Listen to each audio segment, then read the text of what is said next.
Apple will unveil the latest versions of its iPhone in just a few hours. The new models will likely feature a change to the headphones, but many question if the update will be enough to turn around falling sales of the smartphone, a big driver of Apple's profits. John Blackstone is at the Bill Graham Civic Auditorium in San Francisco, where Apple will announce the new products. John, good morning. Good morning. Well, when the latest iPhone is unveiled later today, what's likely to be the biggest development is what goes away. There'll be no more little hole in the bottom to plug in your familiar headphone jack. Instead, headphones will connect wirelessly or with Apple's Lightning connector. That's what passes for a big development as this device reaches its 10th year. At the annual unveiling of new iPhones, it's getting harder for Apple to compete with its past. The question has become, what can Apple do now to surprise us, like Steve Jobs did in 2007?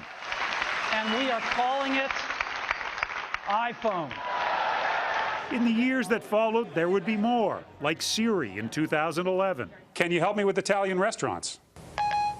I found 13 Italian restaurants. But now it's all become routine. We haven't seen the dramatic changes in device features that we did perhaps just 3 or 4 years ago. Tech research analyst Jordan McKee says the phone itself is going to become less important than the software that runs on it. Really, it is about the software that is going to drive sales of new devices. But this year, for the first time, sales of new iPhones dropped. Profits fell 27%, a reflection of how much of Apple's extraordinary success has been built on the iPhone. It's nice that that one device is the most successful device in the history of the world.